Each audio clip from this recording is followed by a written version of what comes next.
This symbol's on the bottom of the mirror bowl in the garden. No idea what it means. That's Mother's area of expertise.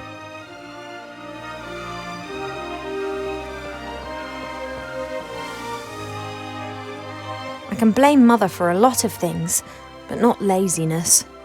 On the contrary, she does the same work as 3 people put together, because she doesn't trust anyone to do it as well.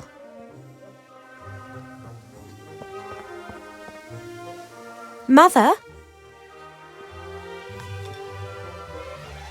Yes, Ivadora. Those symbols on the columns, what do they mean? First your insights concerning your wedding, and now an interest in the spiritual. You do surprise me. The 3 symbols depict the 3 different forms that water takes. They are important in many rituals. Water that falls from the sky. Water that springs from the earth. And water that is bathed by moonlight. Oh. What's all this different forms of water all about then? Not all water is the same. It changes. If it bubbles out of a spring, then it is spring water. Then it turns into stream water, perhaps into river water, and then sometimes later into sea water. The voice of water changes, its soul. And if different forms of water are mixed together... Then you can create water with powerful magical properties. But it's not as easy as you might imagine. Water is constantly changing its form. Rain is water from the sky, but as soon as it lands in a puddle, then it becomes common puddle water. Do you really think that I look fat? You aren't really fat, my darling, but you aren't perfect either. Do I have to be perfect? No one is perfect, but that doesn't stop us striving for it. Once you are happy with yourself, then you become overindulgent. Dissatisfaction can take you far, my darling. Why do you want me to marry this particular prince? Because I think that will be best for you. And if I don't like him? Then you will learn to love him. Why can't I fall in love first and then marry? And what happens if you don't fall in love? You won't ever marry then?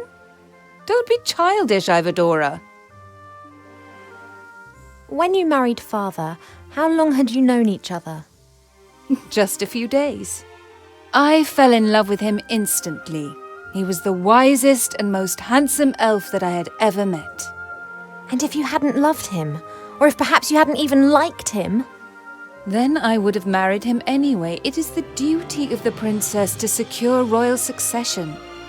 Whether she wants it or not? You didn't want to go to school either.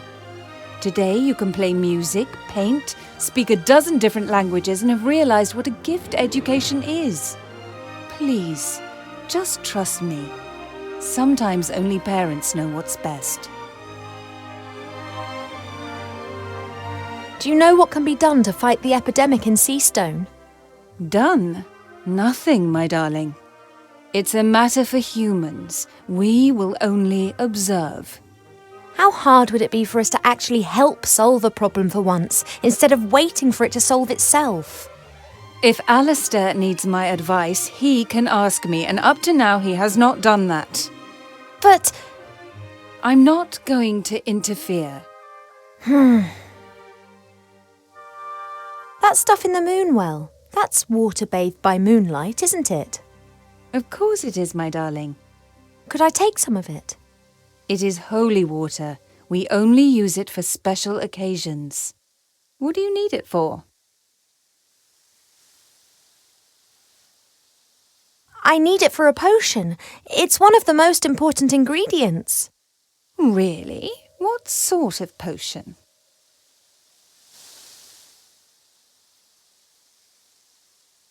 Well, the moon waters are particularly pure and clean water. I thought that it could form the basis of a beauty potion. It is true that this water is purported to have healing powers.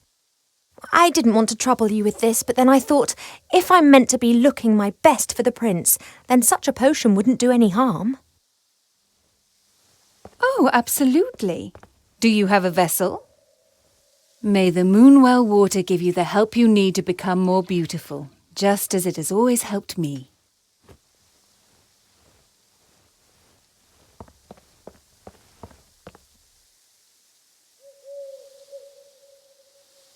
See you later, Mother. Don't pull a face like a wilted willow, Ivo. Smile.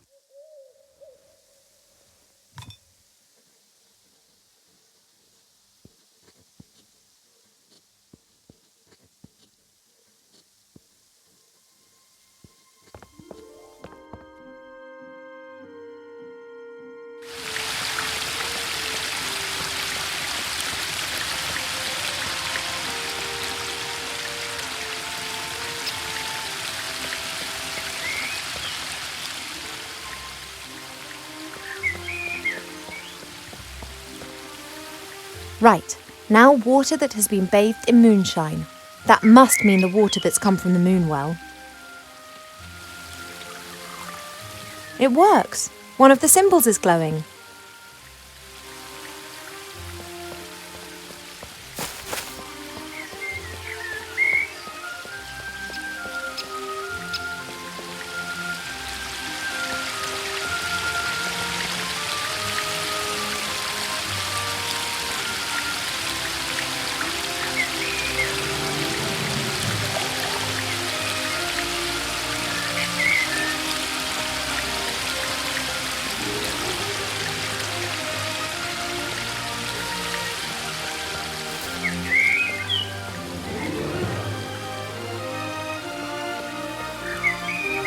Water from the waterfall.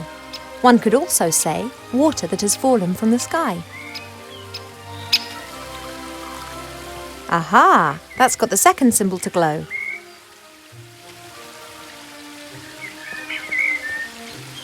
You're having a good time, I see. What can I do for 'ee? I need a special sort of water arbor. Can you help me? A special sort of water? Now who's been dreaming that stuff up then? Arbor, please help. I need water that spills out of the ground. There, the waterfall. As much water as you want. Oh, it's not that simple. That water's changed. I need water directly out of the earth. You elves always like to make things complicated, don't you? You got a container?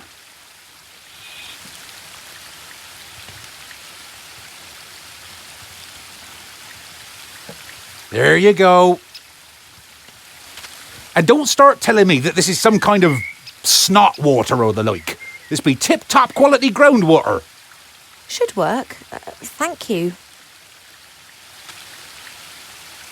If I happen to need a pot of gold and you happen to have one, would you be happy to lend it to me?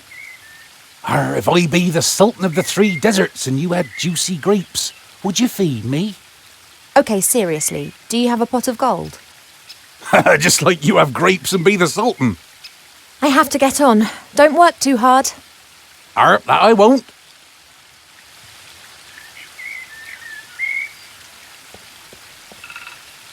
Let's hope that Arbor's donation of water that spills from the earth will work. It hasn't really spilled from the earth, but it is groundwater and it's never seen the sun. Now all the symbols are going. Hello? Are you there? I'm always there.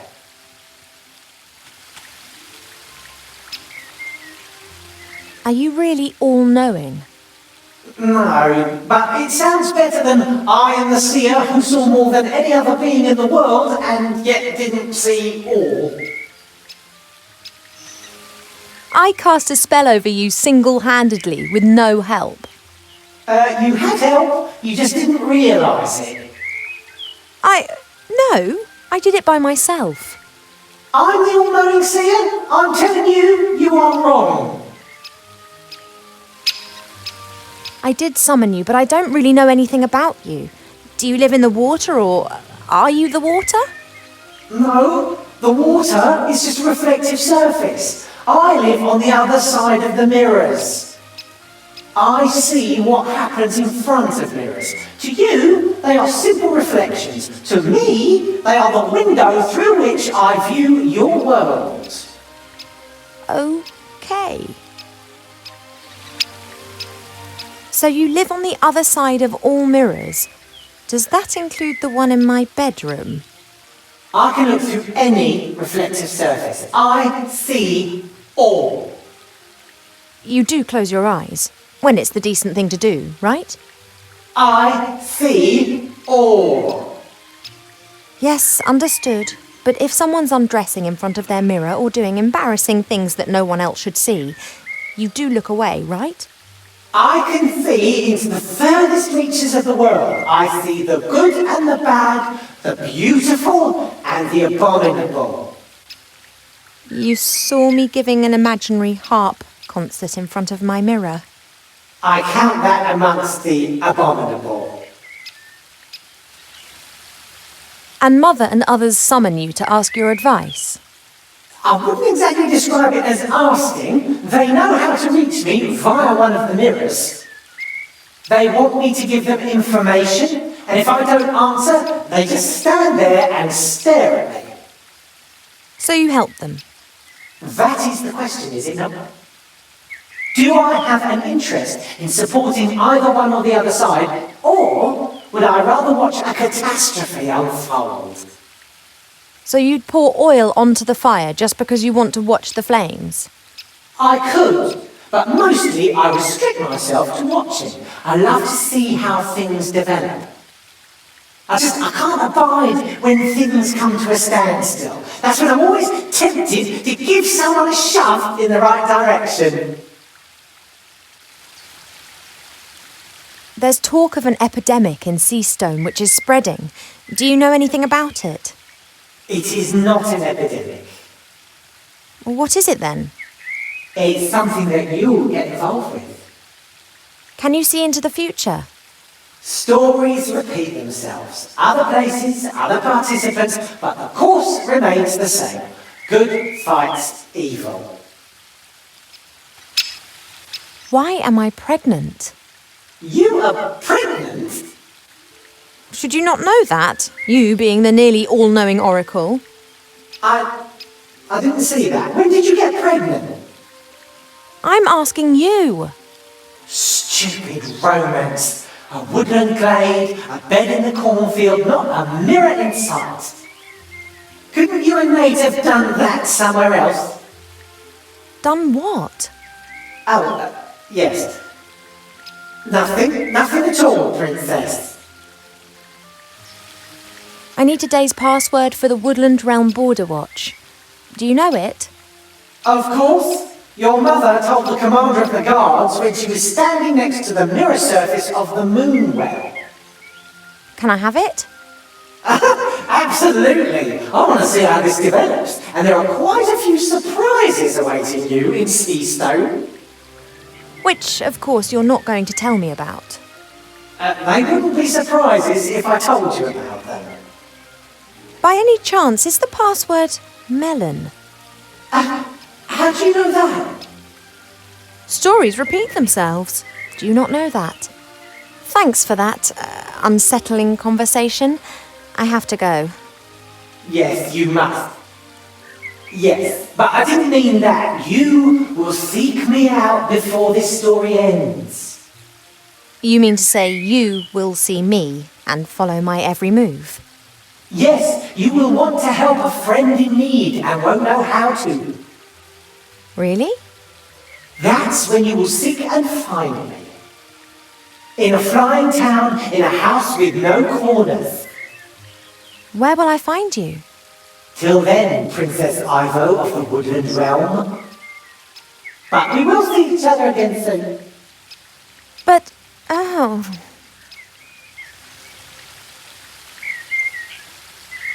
A book about woodcrafts, sanding, cutting, hammering, all that sort of stuff.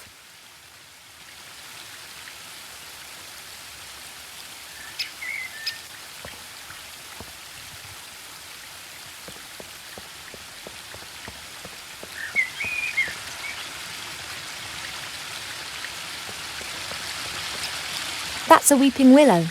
It appears to be so content it looks anything but sad.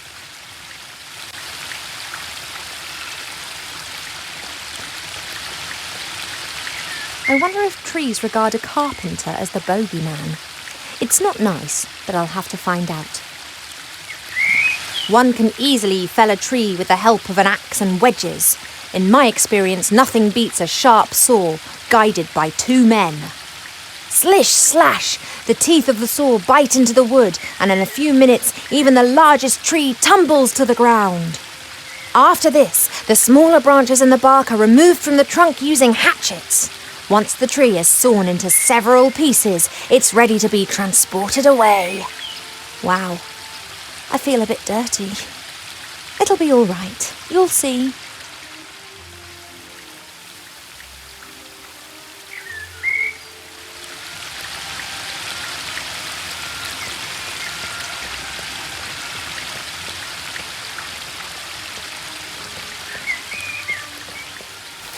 Hey, there's a rainbow.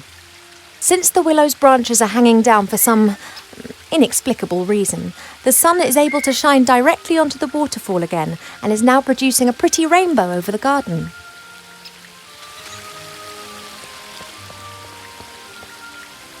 I don't know what I could ask him right now.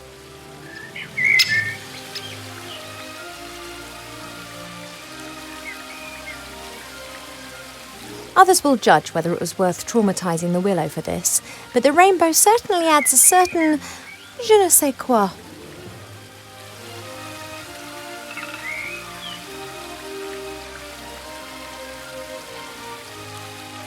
Nate once said that rainbows never touch the earth. Wilbur wouldn't believe him. Let's see who was right.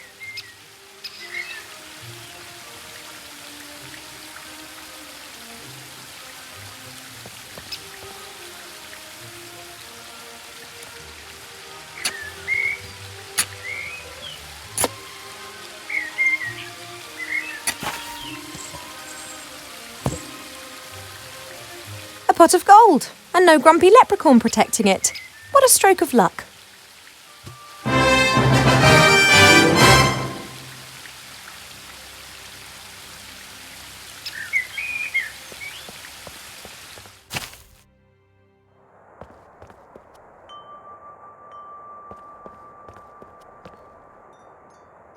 Hey, Cheap.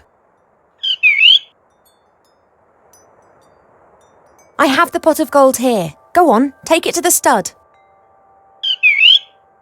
Oh, I realise it's too heavy. I won an arm wrestling contest against an orc warrior in Seastone with the help of a strength elixir. We could get something like that for you.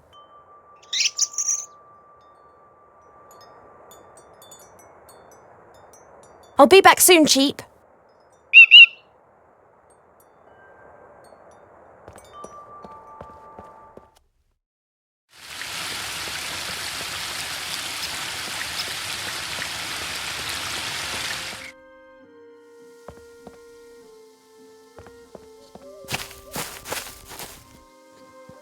Pa? Yes, Poppet?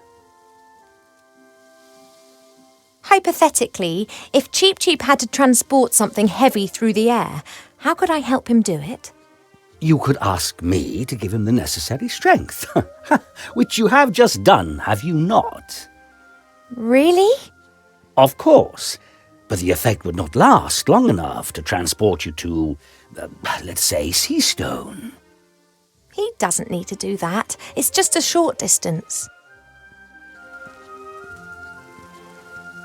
All right, bring me some sunflower seeds. What exactly do you want to do with the sunflower seeds? You'll see. It will make Cheap Cheap strong enough to carry even a heavy load for a short while. I have a few sunflower seeds. Here. Good. Keep still.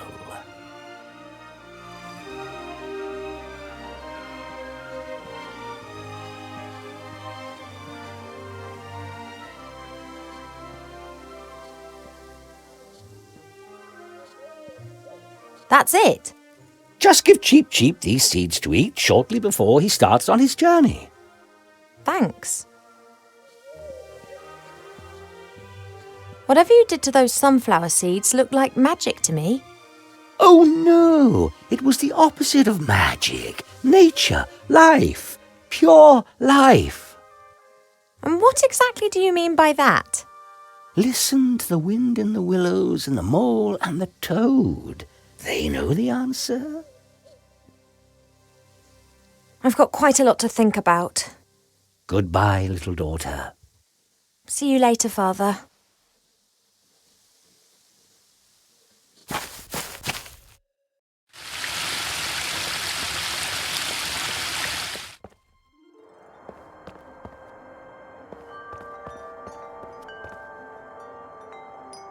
Hey, Cheap.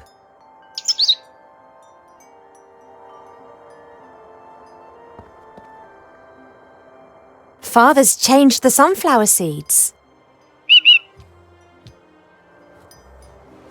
Well, can you feel anything?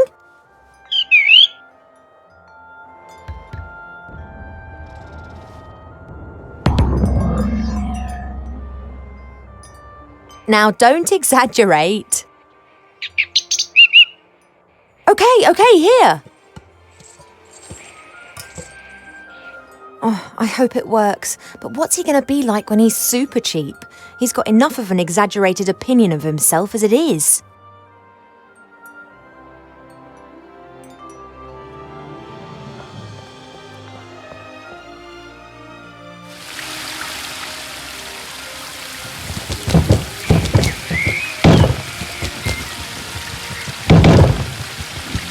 Oh, that's overdoing it a bit.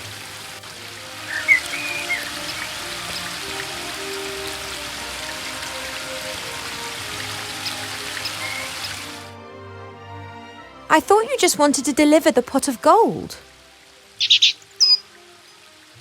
You deserve it.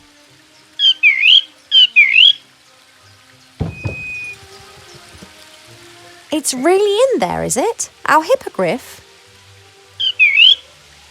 Why did the stud put it in there? Couldn't they have just let it fly back with you? You mean it was in the box already? You didn't actually see it? I'd love to have your trust. Oh well, at least it's pretty lively. Cheap blind purchased the hippogriff. His trust in the Aculeus stud is far greater than his mistrust of humankind's capacity to deceive. Relax, I'm on it.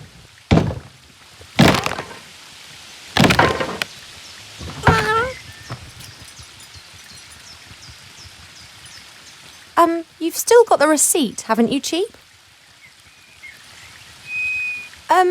Cheap? Didn't the hippogriff in the magazine look a bit different to this? Bigger, a bit more griff and a bit less hippo?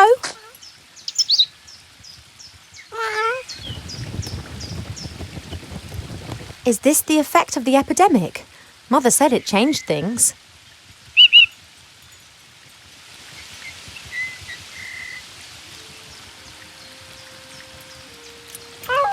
You are strong enough, aren't you? You were able to demolish that box just now. Can you carry me as far as Seastone? Right then.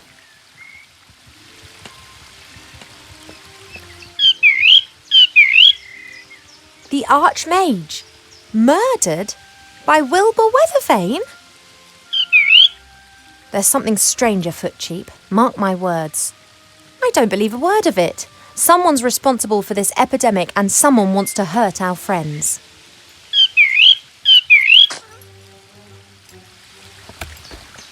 Away to Seastone.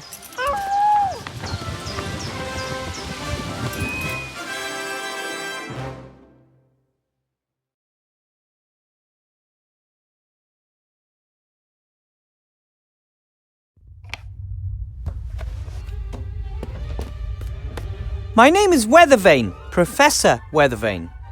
You want to teach us? Well, yes. Why not? You're a gnome! Gnomes can't do magic! I can, and have. During my mage training, Yes? My mother also says that you should not be a teacher. But I think you're great, Professor. Oh, thank you. Say, Professor, what exactly is the magic constant? How long must Veritaserum mature? What can you tell us about ancient magic runes? How about you sit down properly first? Nope. Nope? That's no, Professor. Or, more properly, yes, Professor. Nope means yes, Professor. That's going to cause some misunderstandings. So, the magic constant? Veritaserum? Ancient magic runes? We want to learn something. I will answer all your questions, but not now.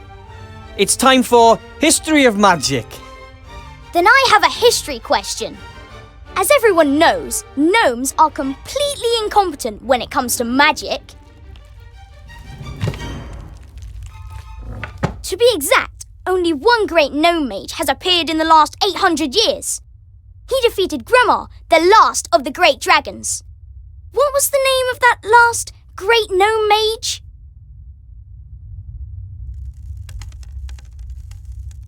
He was called, sit down at your desk properly and don't ask stupid questions. But don't they say there are no stupid questions, only stupid answers? And that there aren't supposed to be any bad students, only bad teachers? Not right now. We will open your textbooks to page 100 and... So I was right, wasn't I? You know nothing, not even the name of the only great maid your own people ever produced. I just need a drink of water. Frog in my throat. Ha! Oh man, Master Marcus warned me that the students would test me the first few hours, but this is a nightmare. I don't know all of these things. I know nothing. Easy, boy, easy. Think, Wilbur, think.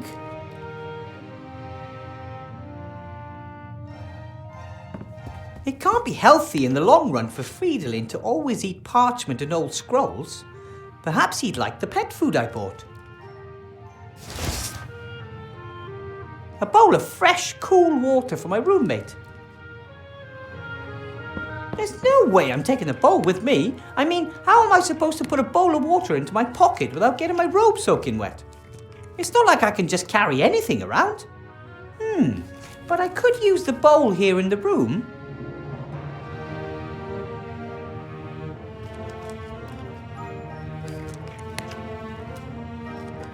Master Marcus and the Archmage were so busy rebuilding the city that no one had the opportunity to teach me anything about teaching.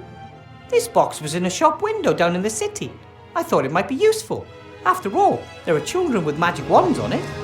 But unfortunately, it just seems to be a bunch of those tricks, like that old one with Mr. Wupperman, the top hat and the rabbit. Short white rope, a pair of dice, playing cards, and a guide on how to lead people up the garden path. That's just not right. Real magic or none at all. It looked like this before I ever moved in.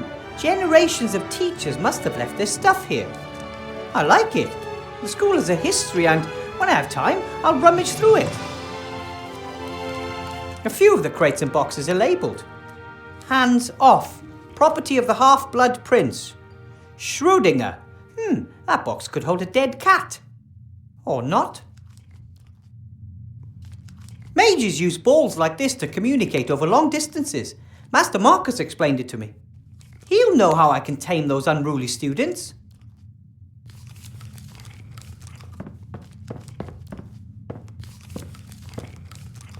So, what was that number again? 64731? Hello. Ah! Oh, wrong number! Ah, my wand. The King of Thieves got it for me during my mage training. He and the other rats have been tirelessly helping to rebuild the city in recent months. They work closely with the Archmage, albeit mostly in secret.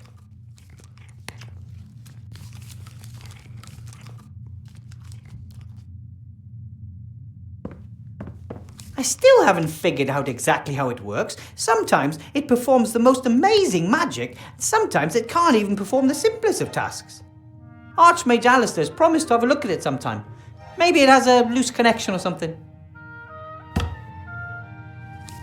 This is my contract, signed by the Archmage. I'm the first teacher in the School of Witchcraft and Wizardry, at least the first since the school reappeared. At first I didn't want to accept. I know almost nothing about magic. But Master Alistair said there are very few mages left, and I had completed mage training faster than anyone else. I was the right person for the job. I wanted to help and learn more about magic, so I agreed. Hopefully that was the right decision. I wouldn't want to disappoint Master Alistair. My whole family stayed in the White Ridge Mountains. Why would they even want to come to Seastone? This isn't their world. Little Sydney can walk now and reach everything that's on the workbenches. That tripled her invention output. Meggie doesn't build battle robots anymore since the war is over. Now she's experimenting with computing machines, but Grandad said there's no future in it. It wasn't easy to tell them I'm not an engineer but a mage instead. Mum said she'd always suspected it. These are the aviator goggles that my granddad gave me before my first trip to Seastone. Well, a pair of aviator goggles. The original pair was lost when Grandad fired me out of the cannon. That's when I found out Grandad has a whole box of these goggles. Every time he tries to persuade some idiot to do something stupid, he makes a rousing speech and then hands over his old aviator goggles. The teddy is just, a keepsake and some moral support from home. Soft and cuddly moral support. The bed is pretty cozy. It's so cozy that Friedlin is curled up in it. But that's okay. Friends share. And he lets me sleep at the foot end. Earlier, in a situation like this, I would have holed up in bed and hoped that everything would somehow take care of itself. But those days are gone. I'm a professor of magic and I have to solve my own problems. The bed is pretty cozy. It's so cozy that Friedlin is curled up in it. But that's okay. Friends share. And he lets me sleep at the foot end. This is Friedlin, my rabbit sheep. I had to cast the transformation spell during my mage training. And this is the result.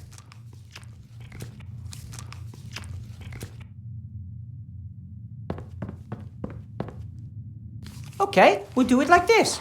I'll give you some delicious pet food, and you give me my notebook back. Okay, buddy? All right, me first. Okay. Now give me my notebook, please. Hey, I thought we had a deal.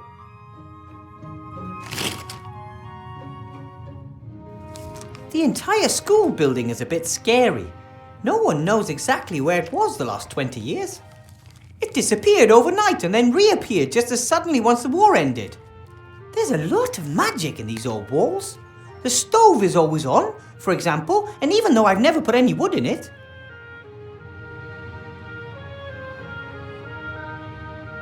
A magical stove is a fine thing in winter, but in the summer, this small room could quickly become sweltering.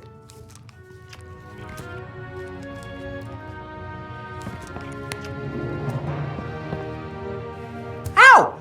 That stone is definitely more than just warm.